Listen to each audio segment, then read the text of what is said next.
السلام علیکم ورحمۃ اللہ وبرکاتہ۔ میں محمد عظمت رضا رضوی نظامی، استاد جامعۃ الرضا فاطمۃ الزہرا صورت گجرات، درجہ فضیلت کی متعلمات سے مخاطب، آپ سے بھی مخاطب، اور بخاری شریف کا درس دینے جا رہا ہوں۔ امید کرتا ہوں آپ روزانہ اپنا سبق یاد کرتے ہیں، بغور سماعت کرتے ہیں۔ اللہ کریم کی بارگاہ میں دعا ہے پاک پروردگار عالم آپ سب کو علم نافع عطا فرمائے، آپ لوگوں کے صدقے مجھے بھی علم نافع عطا فرمائے، آمین ثم آمین۔ آئیے آج کا سبق پڑھتے ہیں۔ اللہ رب محمد صلی اللہ علیہ وسلم، نحن عباد محمد صلی اللہ علیہ وسلم، اللہم رب اشرح لی صدری ویسر لی امری واحلل عقدۃ من لسانی یفقہوا قولی، اللہم ربی یسر ولا تعسر وتمم بالخیر، اللہم ربی یسر ولا تعسر وتمم بالخیر، اللہم افتح علینا حکمتک وانشر علینا رحمتک یا ذا الجلال والاکرام۔ بسم اللہ الرحمن الرحیم۔ باب فضل من استبرأ لدینہ۔ حدثنا ابو نعیم حدثنا زکریا عن عامر قال سمعت النعمان بن بشیر يقول سمعت رسول اللہ صلی اللہ تعالی علیہ وسلم يقول الحلال بین والحرام بین وبینہما مشتبہات لا يعلمها كثير من الناس فمن اتقى المشتبهات استبرأ لدينه وعرضه ومن وقع في الشبهات كراع يرعى حول الحمى يوشك أن يواقعه إلا ألا وإن لكل ملك حما ألا إن حمى الله في أرضه محارمه ألا وإن في الجسد مضغة إذا صلحت صلح الجسد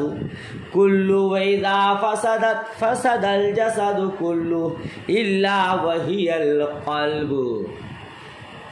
یہ باب فضل من استبرأ لدینہ، یہ باب اس شخص کی فضیلت کے بارے میں جس نے اپنے دین کو بچا لیا۔ ٹھیک ہے، اس شخص کی فضیلت کے بارے میں جس نے اپنے دین کو بچا لیا۔ ہم سے حدیث بیان کی ابو نعیم نے، وہ فرماتے ہم سے حدیث بیان کی حضرت زکریا نے، وہ روایت کرتے ہیں حضرت عامر شعبی سے، فرماتے ہیں میں نے نعمان بن بشیر کو سے سنا، یقول سمعت رسول اللہ صلی اللہ تعالی علیہ وسلم، کہتے ہیں کہ میں نے رسول اللہ صلی اللہ تعالی علیہ وسلم کو فرماتے ہوئے سنا، حلال و حرام دونوں الگ الگ ممتاز ہیں، الحلال بین، حلال واضح ہے، والحرام بین، اور حرام واضح ہے۔ ٹھیک ہے، اسی کو کیا کہا، حلال و حرام دونوں الگ الگ ممتاز ہیں۔ وہ بینہما مشتبہات، ان دونوں کے درمیان کچھ مشتبہ چیزیں ہیں، لا یعلمها کثیر من الناس، جن کو اکثر لوگ نہیں جانتے۔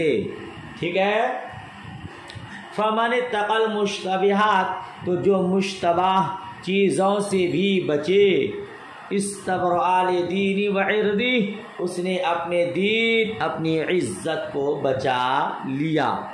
ٹھیک ہے، ومن وقع فی الشبہات، اور جو ان مشتبہ چیزوں میں پڑا وہ اس چرواہے کی طرح ہے، کراع یرعی حول الحمى، اس چرواہے کی طرح ہے جو شاہی چراگاہ کے ارد گرد اپنے جانور چرائے، یوشک ان یواقعہ، کہتے ہیں اس کا خطرہ قوی ہے، بہت ممکن ہے، کیا کہ یہ جانور شاہی چراگاہ میں چلے جائیں۔ ٹھیک ہے، الا ان حمی اللہ، کہتے ہیں کہ الا وان لکل ملک حما، سن لو ہر بادشاہ کے شاہی چراگاہ ہیں، ٹھیک ہے نا، ہر بادشاہ کے شاہی چراگاہ ہیں، ہوتی ہیں۔ الا ان نعم اللہ فی ارض محارمہ، سن لو اللہ کی زمین میں اس کی شاہی چراگاہ، اس کی حرام کردہ چیزیں ہیں۔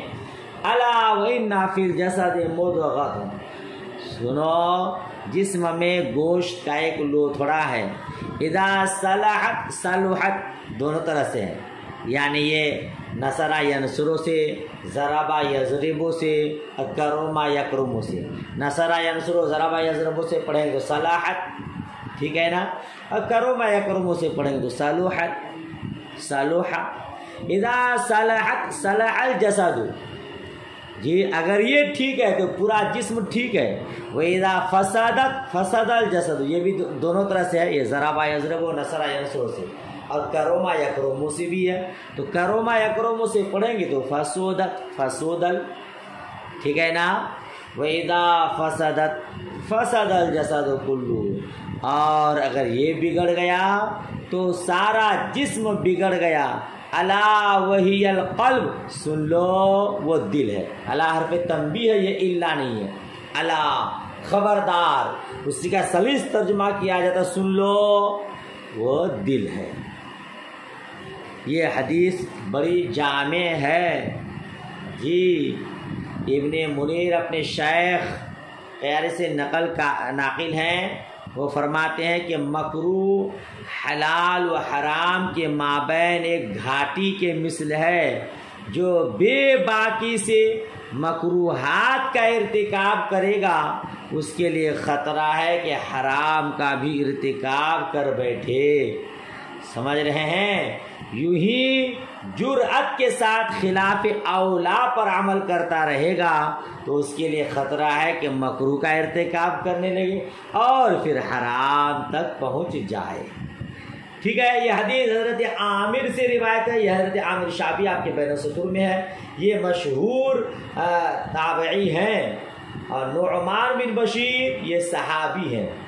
جب کوفہ حضرت امام مسلم امام حسین رضی اللہ تعالیٰ عنہ کی بیعت لینے کے لیے گئے تو یہ کوفے کے گورنر تھے، ہے نا۔ راویوں کے حالات بیان کرتا ہوں، سبق آپ کا لمبا ہو جاتا، آپ پریشان ہو جاتے ہیں، اس لیے زیادہ حالات بیان نہیں کریں گے۔ اتنا سمجھے کہ عامر یہ مشہور تابعی ہے، اور نعمان بن بشیر یہ صحابی ہے۔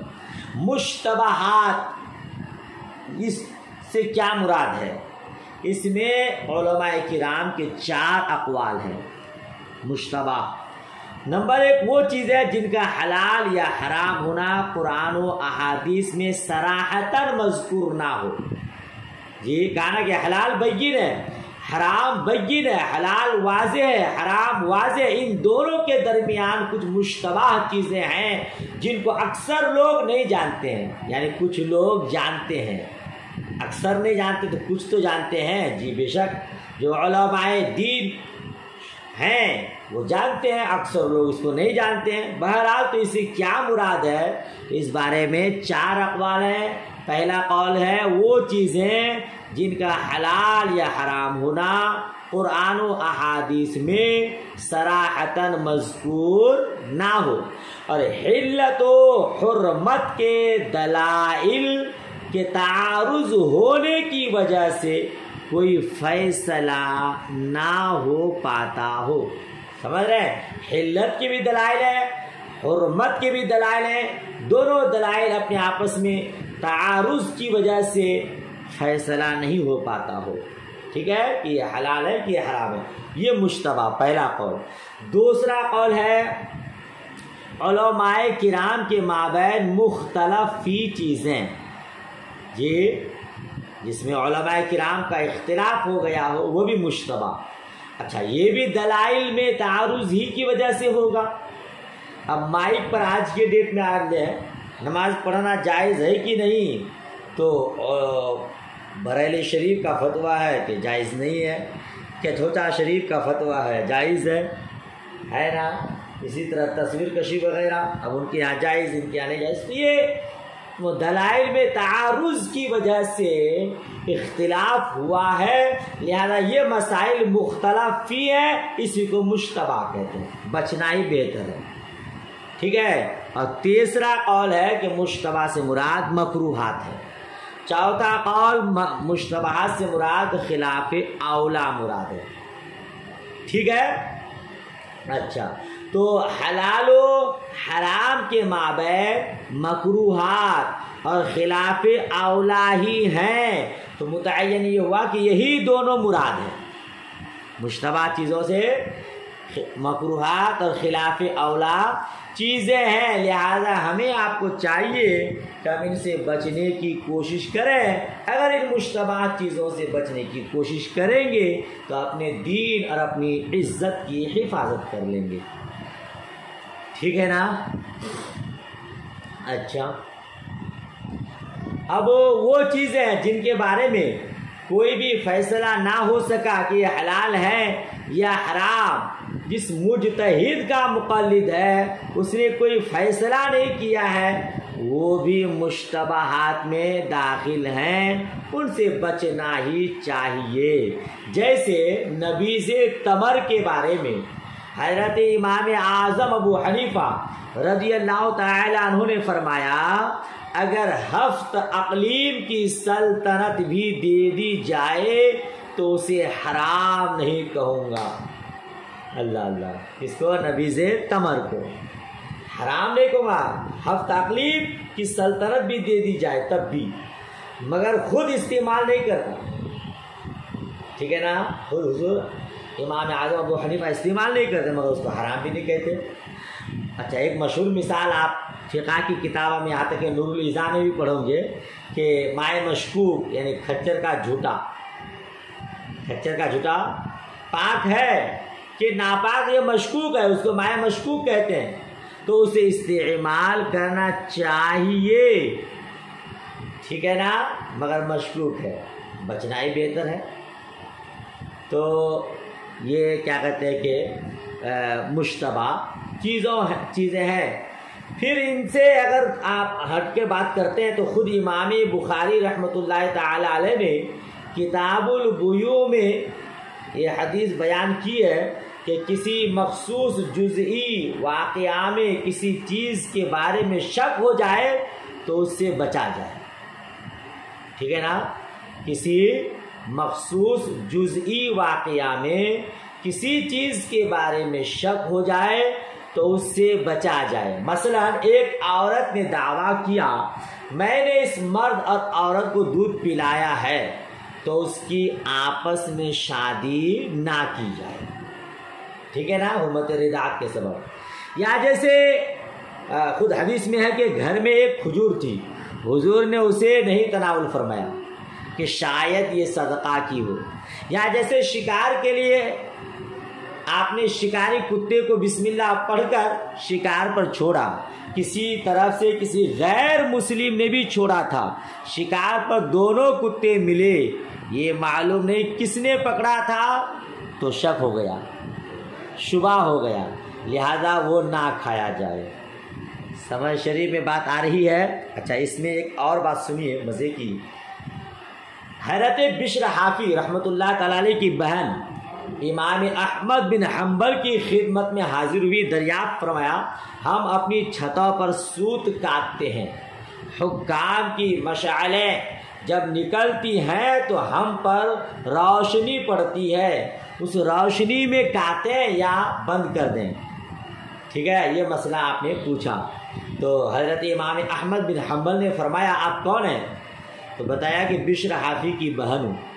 تو حضرت امام احمد بن حنبل رضی اللہ تعالیٰ رونے لگے، فرمایا ورع تمہارے گھر سے نکلا ہے، تم اس روشنی میں مت کاٹو، تقویٰ طہارت تمہارے گھر سے نکلی ہے، لہذا تمہارے لیے اس روشنی میں سود کاٹنا اچھا نہیں ہے، ٹھیک ہے۔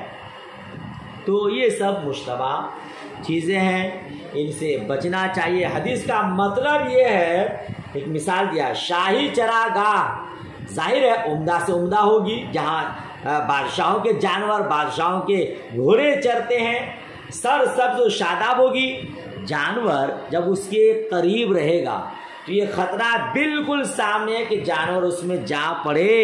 نفس امارہ کی نظر میں حرام چیزوں میں بہت کشش ہوتی ہے۔ جی دیکھیے نا، حرام چیزوں میں جو مزہ آتا ہے وہ عبادت میں نہیں۔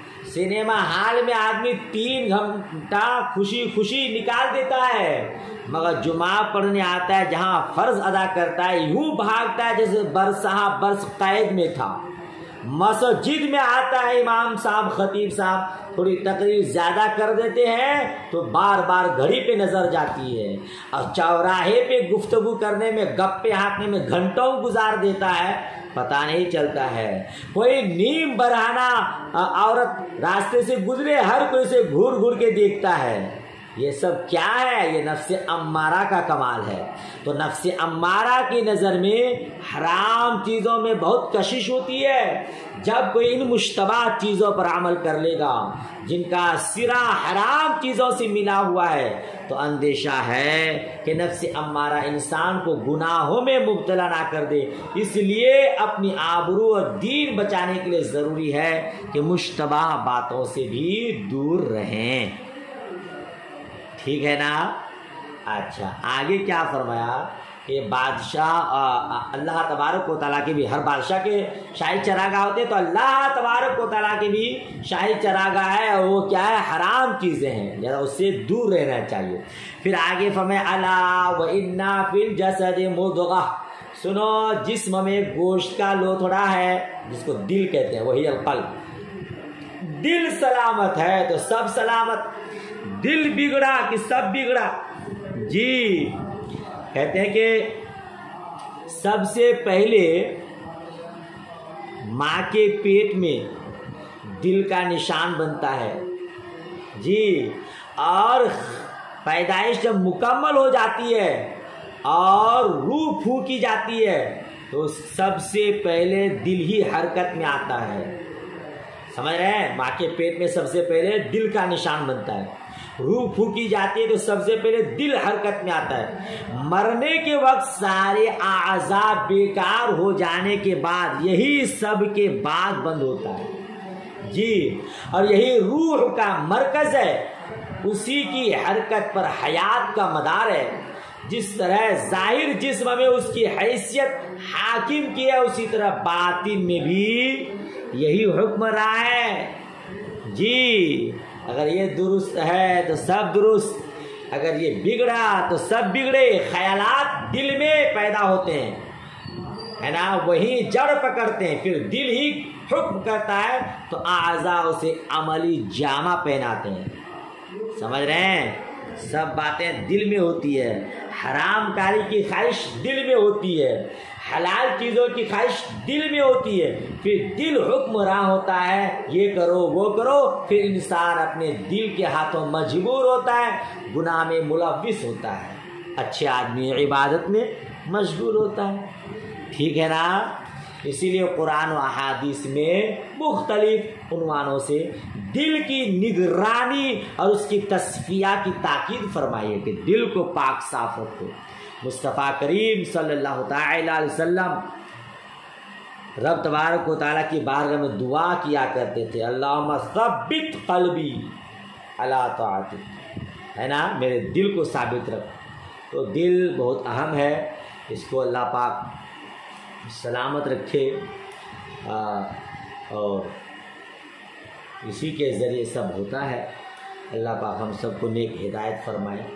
بات ختم ہوئی۔ اگر اس حدیث میں آپ غور کریں تو مدار اسلام اسی حدیث میں ہے۔ جی حرام کیا بلکہ مشتبہ چیزوں سے بھی انسان بچے تو ہمیشہ گناہوں سے بچتا رہے۔ بات ختم ہو گئی۔ باب اداء الخمس من الایمان، حدثنا علی بن الجعد قال اخبرنا شعبة عن ابی جمرہ قال كنت اقعد مع ابن عباس فيجلسني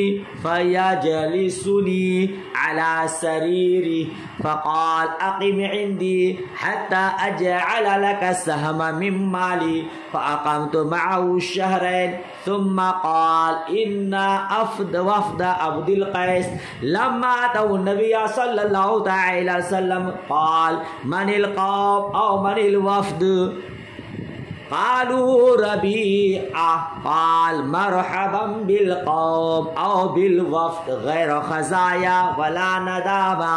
اس حدیث کو آپ مشکاۃ شریف میں بھی پڑھ چکے ہیں اور مسلم شریف میں بھی شاید پڑھ چکے یا بھی پڑھنے والے ہیں.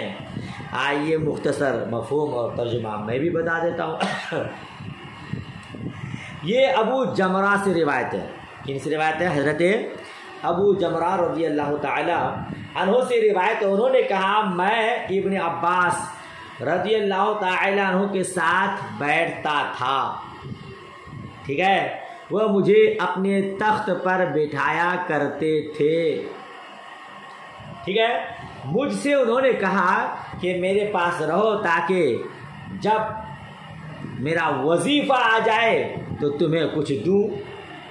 جی اقیم عندی، میرے پاس رہو حتی اجعل لک سہما من مالی.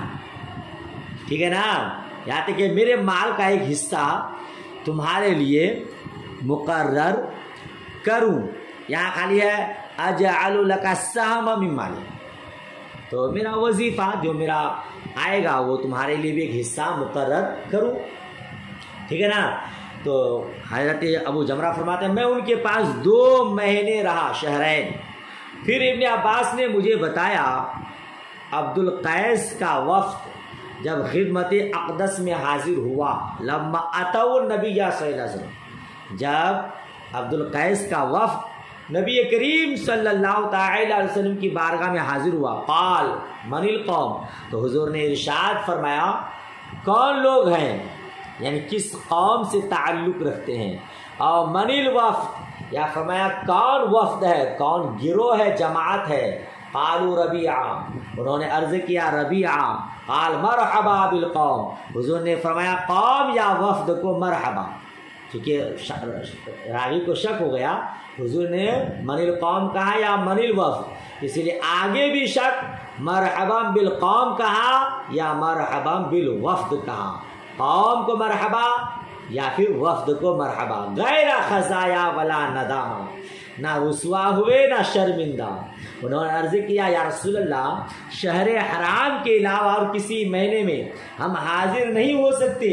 ہمارے حضور کے مابین کفار مضر کا قبیلہ ہے. ٹھیک ہے نا، تو ہم کو واضح حکم دیں جو ہم اپنے پیچھے والوں کو بتا دیں اور جس کی وجہ سے ہم جنت میں داخل ہو جائیں. یعنی یا رسول اللہ ایسا فیصلہ کن عمل بتائیے کہ اس پر عمل کرنے کے صدقے ہم بھی جنت میں داخل ہو جائیں اور ہمارے پیچھے جو ہمارا قافلہ آ رہا ہے وہ بھی اس پر عمل کرنے کے صدقے جنت میں داخل ہو جائیں. ٹھیک ہے نا. اور انہوں نے پینے والی چیزوں کو بھی پوچھا، کس میں پیے کس میں نہ پیے. وَسَأَلُوا عَنِ الْأَشْرِبَةِ.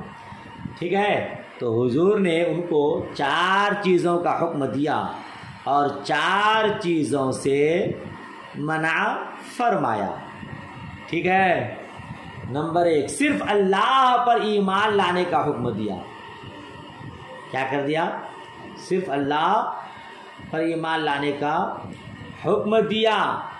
پھر فرمایا کیا جانتے ہو صرف اللہ پر ایمان لانے کا کیا مطلب ہے؟ انہوں نے کہا اللہ اور اس کے رسول خوب جانتے ہیں. فرمایا اس بات کی گواہی دینے کے سوائے اللہ کی کوئی معبود نہیں اور محمد مصطفیٰ صلی اللہ تعالی وسلم اللہ کے رسول ہیں. نماز کی پابندی کرنی، زکوٰۃ دینی، رمضان کا روزہ رکھنا اور تم لوگ غنیمت سے 5واں حصہ دیا کرو. ٹھیک ہے. اور انہیں 4 چیزوں سے منع فرمایا. کتنی چیزوں سے؟ 4 چیزوں سے منع فرمایا.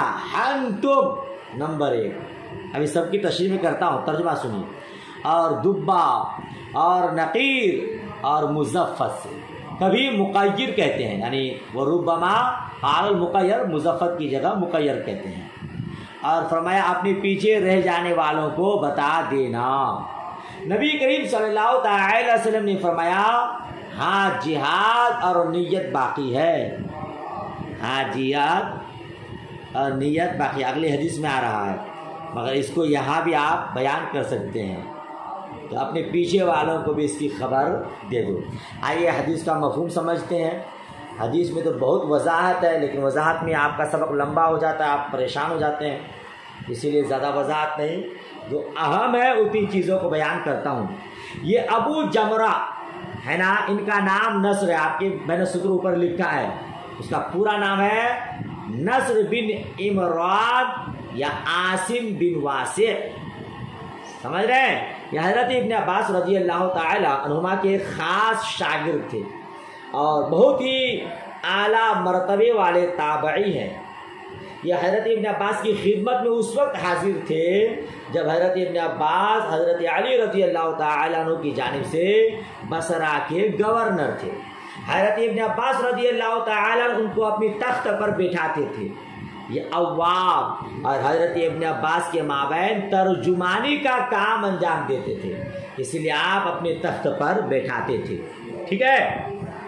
بہرحال تو آپ کو پاس میں رکھا اور پھر آپ 2 مہینہ وہیں رہے، تو اس میں آپ نے وفد عبدالقیس کا واقعہ بتایا۔ ارے بھائی آج وفد عبدالقیس سمجھتے ہیں آپ؟ پہلے جو قبیلے ہوتے تھے نا، کسی کے نام کی طرف منسوب کر دیا جاتا تھا، ہے نا؟ جیسے آج بھی شبنم پارک، رضا چوک نہیں ہے، جیلانی، یہ ہمارا سنجر نگر، سرکار خواجہ غریب نواز رضی اللہ تعالی عنہ کی طرف منسوب، ہم نے اپنے مسجد کا نام رکھا مسجد غریب نواز، جی ہم جس مسجد میں امامت کر رہے ہیں مسجد غریب نواز، جس محلہ میں رہ رہے ہیں وہ سنجر نگر، تو سنجر نگر سے منسوب غریب نواز مسجد ہے۔ تو ایسے پہلے بھی قبیلے کا نام کسی کے نام سے رکھ دیا جاتا تھا، ٹھیک ہے نا؟ تو یہ وفد عبدالقیس، ٹھیک ہے نا؟ عبدالقیس ربیعہ کی 5ویں پشت میں نیچے ہیں، یہ 5ویں پشت میں عبدالقیس، ربیعہ بھی قبیلے کا نام ہے۔ بہرحال تو وہ لوگ حضور کی بارگاہ میں آئے، حضور نے مرحبا کہا، تمہیں رسوا نہیں ہونا پڑا، ہمارے لشکر نہیں گئے تمہیں پکڑ کر گرفتار کر کے نہیں آئے، بلکہ تم بغیر لڑائی کے اسلام قبول کر لیے، تم میں سے کوئی قتل نہیں ہوا، ٹھیک ہے نا، نہ قیدی بنائے گئے، اسی لیے تمہیں شرمندگی بھی نہیں ہوئی، رسوائی بھی نہیں، مرحبا مرحبا، بہت اچھا ہوا، ٹھیک ہے نا؟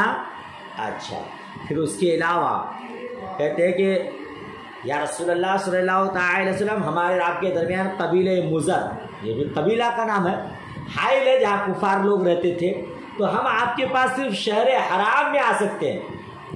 شہر حرام سے مراد آپ جانتے ہیں 4 مہینے ہیں، رجب، ذوالقعدہ، ذوالحجہ، محرم الحرام۔ ابھی ہم لوگ ذوالحجہ کی پہلی تاریخ میں یہ سبق پڑھا رہا ہوں، ہاں، تو کیا کہتے ہیں کہ یہ 4 مہینے ہیں جس کو شہر حرام کہا جاتا ہے۔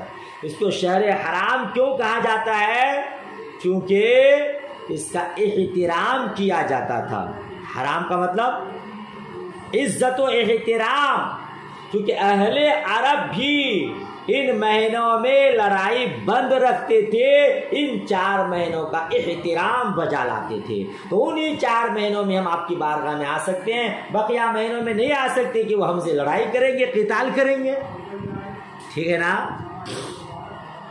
اچھا، تو مصطفیٰ کریم، اچھا ایک بات بتاؤں، یہ وفد عبدالقیس حضور کی بارگاہ میں کب تشریف لائے تھے؟ یاد رکھیے گا، سن 8 ہجری میں، فتح مکہ سے پہلے یہ لوگ حضور کی بارگاہ میں حاضر ہوئے تھے، ٹھیک ہے نا؟ اور حاضر ہونے سے پہلے یہ سب مسلمان ہو گئے تھے۔ یہ کتنے لوگ تھے؟ کل 45 افراد تھے۔ ان 45 افراد کی جو امیر اور سرغنا تھے وہ حضرت اشج تھے، جی ان کا نام منذر تھا۔ بہرحال جب یہ لوگ حضور کی بارگاہ میں آئے، حضور کو پہلے اطلاع ہو چکی تھی کہ وہ جماعت آنے والی ہے، تو حضور کے بارگاہ میں پہلی خبر ہو چکی تھی، تو حضور کے صحابہ کرام نے ان کا بڑھ کر استقبال کیا، یہاں تک کہ خلیفہ دوم حضرت عمر فاروق اعظم رضی اللہ تعالی عنہ نے بھی ان کا استقبال کیا۔ ارے بھائی مدرسے میں کام چل رہا ہے، گھنگھناہٹ کی آواز آ رہی ہے، یہ دیکھیے کیسی آواز آ رہی ہے، اللہ رحم فرمائے۔ اس وفد کے لوگ جب مدینہ منورہ حاضر ہوئے تو سواریوں سے اتر کر تیزی سے نبی مکرم کی خدمت میں حاضر ہوئے اور آپ کے دست مقدس پائے مبارک کو بوسہ دیے جی، اور اشج نے اتر کر اونٹ کو باندھا، سب سامان اکٹھا کیا، غسل کیا، سب سے عمدہ کپڑا پہنا، مسجد میں آئے، 2 رکعت نماز پڑھی، پھر حاضر خدمت ہوئے، ٹھیک ہے۔ تو حضور نے ان کو دائیں طرف بیٹھایا، سبحان اللہ۔ پھر حضور نے ان کی تعریف فرمائی کہ تم میں 2 عادتیں ایسی ہیں جو اللہ کو پسند ہے، ایک عقل اور ایک وقار، سمجھ رہے ہیں؟ یہ وفد عبدالقیس ہے جن کی تعریف مصطفیٰ کریم نے خود ارشاد فرمائی۔ بہرحال تو ان لوگوں نے پینے والی چیزوں کے بارے میں پوچھا، مصطفیٰ کریم نے 4 چیزوں سے، 4 طرح کے برتنوں سے منع فرمایا، 4 طرح کے برتنوں سے منع فرمایا، ٹھیک ہے نا۔ نمبر 1 کیا تھا؟ وہ ہنتم۔ یہ ہنتم کس کو کہتے ہیں؟ سبز رنگ کا گھڑا، ٹھیک ہے نا۔ مراد مٹی کے ایسے گھڑے ہیں جن میں پالش لگا کر چکنا کر دیا گیا ہو۔ آج کل نہیں مٹکے لوگ گھڑا بیچ کے پھرتے ہیں، مٹی کا ہوتا ہے مگر اس میں پالش مار کر کے چکنا کر دیا ہوتا ہے، اسی کو کہتے ہیں ہنتم، ٹھیک ہے نا۔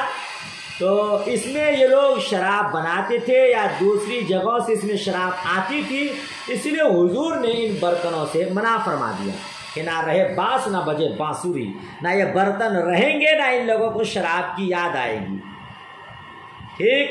تو ہنتم اس کو کہتے ہیں۔ دبا، پکا ہوا سوکھا کھوکھلا کدو، کدو کو کھوکھلا کر دیتے تھے سکھا کر، اور اسی میں شراب بناتے تھے، شراب پیتے تھے یا شراب منگاتے تھے۔ اور نقیر، درخت کے تنے کا گدا، درخت کے تنے کا گدا نکال کر بناتے تھے، ٹھیک ہے۔ اور مزفت، وہ گھڑا جس پر رال پوت دیا گیا ہو، اور اسی مزفت کو مقیر بھی کہتے ہیں۔ تو ان 4 برتنوں سے مصطفیٰ کریم صلی اللہ تعالی علیہ وسلم نے منع فرمایا، چونکہ انہی میں یہ لوگ شراب پیتے تھے، ہے نا۔ بہرحال تو ان 4 چیزوں سے پینے سے منع فرمایا۔ پھر ایمان کی بات پوچھی تو مصطفیٰ کریم نے ان تمام چیزوں کو بتایا۔ یہ لوگ جب مصطفیٰ کریم کی بارگاہ میں آئے تو مصطفیٰ کریم صلی اللہ تعالی علیہ وسلم نے ایمان باللہ کی تعلیم دی۔ حالانکہ یہ لوگ پہلے ہی مسلمان ہو چکے تھے، مگر یہ لوگ جو ایمان باللہ کے معنی خود جانتے بھی تھے۔ مصطفیٰ کریم نے پوچھا، جانتے ایمان باللہ واجب کس کو کہتے ہیں؟ یہ لوگ کہا کہ اللہ و رسولہ عالم۔ یہ لا علمی ظاہر کرنے کے لیے نہیں بلکہ ادباً ہے، ٹھیک ہے نا، ادباً اس طرح آپ نے ان لوگوں نے کہا تھا۔ اچھا، اس میں 4 چیزوں سے منع فرمایا اور 4 چیزوں کا حکم دیا، کہا امرهم ب40 ونہاہم عن 40۔ آواز سے آ رہی ہے کہ نہیں کیا پتا، اوپر کام چل رہا ہے، مشین چل رہی ہے، ٹائلس لگ رہا ہے، اللہ خیر فرمائے۔ ونہاہم عن 40، 4 چیزوں کا حکم دیا اور 4 چیزوں سے منع فرمایا۔ اب اس میں اعتراض ہو سکتا ہے کہ 4 چیزوں کا حکم دیا اور بیان 5 چیز فرمایا۔ دیکھیے کیسے 5 چیزیں ہیں: شہادت، نماز، 2 زکوٰۃ، 3 روزہ، 4 اور خمس کی ادائیگی 5۔ تو فرمایا کہ 4 چیزوں کا حکم دیا اور بیان فرمایا 5 چیزوں کو۔ اعتراض کر سکتا ہے نا کوئی؟ تو علامہ نووی نے یہ جواب دیا ہے کہ اصل مقصود 4 ہی ہیں، یہ لحاظ فرما کر یہ قوم مجاہد ہے، ادائیگی خمس کا مزید حکم دیا۔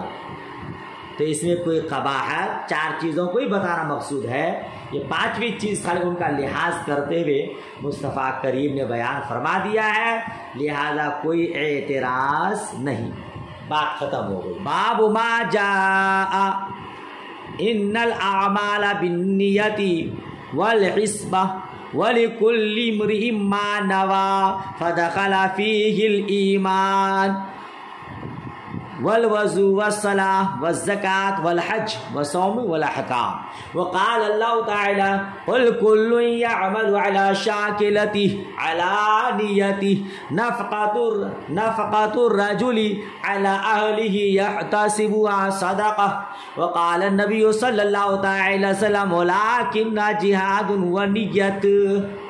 یہ باب ہے اس بارے میں کہ اعمال نیت ہی کی بنا پر ہے اور حسن ثواب طلب ثواب کے بنا پر ہے۔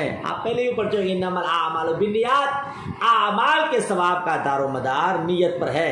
تو یہ باب اس بارے میں کہ اعمال کا دار و مدار یعنی اعمال کے ثواب کا دار و مدار نیت پر ہے اور طلب ثواب پر ہے۔ اعمال میں کب ثواب ملے گا؟ جب نیت درست ہوگی، اور اعمال کب قابل قبول ہوگا؟ جب ثواب کی نیت سے، ثواب کے طلب سے ہو، ہے نا۔ اور ہر شخص کے لیے وہی ہے جس کی وہ نیت کرے۔ بہت پہلے یہ سب آپ پڑھ چکے ہیں۔ فدخل فی الایمان، تو اس میں مصطفیٰ کریم نے ایمان کو داخل فرمایا اور وضو کو داخل فرمایا اور نماز کو داخل فرمایا اور زکوٰۃ کو داخل فرمایا، حج اور صوم اور احکام کو، ہے نا۔ اس سب میں نیت ملحوظ ہونا چاہیے اور نیت ہی کی بنیاد پر ثواب ملے گا۔ وقال اللہ تعالی، اور اللہ تبارک و تعالی نے ارشاد فرمایا قل کل یعمل علی شاکل، محبوب بتا دو، فرما دیجئے کہ ہر کسی کو کا عمل اس کے طریقہ پر ہوتا ہے، یعنی اس کی نیت کے مطابق ہوتا ہے، ٹھیک ہے نا۔ یعنی جیسے نیت کرے گا ویسے اس کا عمل ہوگا اور ثواب پائے گا۔ شاکلتی کی تفسیر علی نیتی، یعنی اس کی نیت پر ہوگا۔ کہتے ہیں نفقۃ الرجل علی اہلہ یحتسب صدقہ، کہ آدمی کا اپنے اہل پر ثواب کمانے کے لیے خرچ کرنا صدقہ ہے۔ ایک آدمی اپنے اہل و عیال پر خرچہ کرے یحتسبها، ثواب کمانے کے لیے، صدقہ تو صدقہ ہے۔ اور نبی کریم صلی اللہ تعالی وسلم نے ارشاد فرمایا لیکن جہاد اور نیت، لیکن جہاد اور نیت، مطلب کہ یہ اعمال تو ہو گئے مگر نیت اور جہاد یہ دونوں چیزیں ہمیشہ باقی رہنے والی ہے۔ پوری حدیث ہے لا ہجرت بعد الفتح الا جہاد ولکن جہاد و نیت، کہ فتح مکہ کے بعد ہجرت نہیں لیکن جہاد اور نیت باقی ہے۔ جب تم جہاد کے لیے بلائے جاؤ تو گھر سے نکلو، سمجھ رہے ہیں؟ یہ پوری حدیث بخاری شریف کے کتاب الحج اور جہاد میں موجود ہے۔ تو کیا معلوم ہوا اس میں؟ اب فتح مکہ ہو گیا، دارالاسلام ہو گیا، تو مکہ سے ہجرت کر کے حصول خیر کا دروازہ بند۔ ہاں، جہاد اور نیت حسنہ کے ساتھ اعمال خیر کر کے جتنا چاہو ثواب حاصل کرو، سمجھ رہے ہیں؟ تو یاد رکھا کہ ہجرت ہو گئی، اس سے خاص وہی ہجرت مراد ہے اس زمانے کی، ٹھیک ہے نا، جو مدینہ طیبہ ہجرت کرنا ہوا، ورنہ ہجرت مطلقہ تو قیامت تک باقی رہے گی، ہجرت مطلقہ قیامت تک باقی رہے گی۔ یہاں ہجرت سے مراد اب مدینہ منورہ جب ہجرت کر چکے اب کیا کرنا ہے؟ دروازہ بند ہو گیا، ٹھیک ہے نا۔ چلیے، تو کیا فرمایا آ گیا؟ حدیث دیکھیے آخری روایت سے، عن عمر ان رسول اللہ صلی اللہ تعالی علیہ وسلم قال لکل امرئ، کہاں رے بھائی؟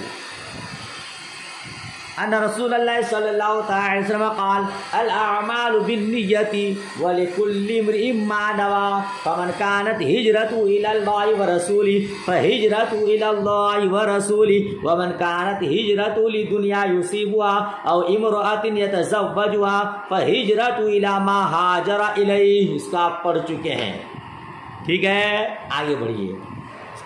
حدثنا حجاج آخری روایت دیکھیں تو عن ابی مسعود عن النبی صلی اللہ تعالی علیہ وسلم قال اذا انفق الرجل على اهل يحتسبها فهي له صدقہ. اس کی بھی وضاحت میں کہہ دیا، جب آدمی اپنے اہل و عیال پر ثواب کمانے کے نیت سے خرچ کرے تو وہ اس کے لیے صدقہ ہے. بلا شبہ نیت کے مطابق پھل ملتا ہے. اپنے اہل و عیال کو بھی ہم اور آپ کھلائیں، ثواب کی نیت ہو تو یہ بھی ہمارے لیے صدقہ ہے، یعنی کار ثواب ہے. مباح کام بھی اگر ثواب کی نیت سے کیا جائے تو وہ بھی ہمارے لیے ثواب کا کام ہے اور صدقہ کا فائدہ دیتا ہے. آگے والی روایت دیکھیے.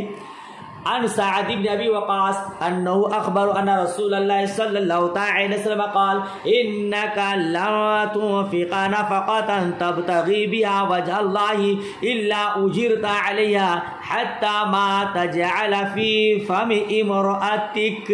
حضرت سعد بن وقاص رضی اللہ تعالی عنہ سے مروی ہے، رسول کریم صلی اللہ تعالی علیہ وسلم نے فرمایا تم جو بھی خرچ کرو اور اس سے تمہاری نیت اللہ کی رضا حاصل کرنا ہو تو تم کو اس پر ثواب ملے گا، یہاں تک کہ اپنی عورت کے منہ میں جو لقمہ ڈالو اس کا بھی ثواب ملے گا. ٹھیک ہے، تو بلا شبہ ہر کام کا ثواب نیت کے مطابق ہے. اللہ پاک ہم سب کو نیت میں خلوص پیدا کرنے کی توفیق رفیق عطا فرمائے اور ہر کام خلوص و للہیت کے ساتھ کرنے کی توفیق رفیق عطا فرمائے. آپ جو پڑھائی کر رہے ہیں یہ بھی خلوص کے ساتھ کیجیے، گھنٹہ منٹ دیکھیے، اکتائیے نہیں. انشاءاللہ رب تبارک و تعالیٰ کی طرف سے غیبی مدد حاصل ہوگی. اللہ پاک آسان فرمائے اور آپ کو اعلیٰ ترین کی کامیابی عطا فرمائے، آپ کے صدقے مجھے بھی عطا فرمائے. آمین ثم آمین.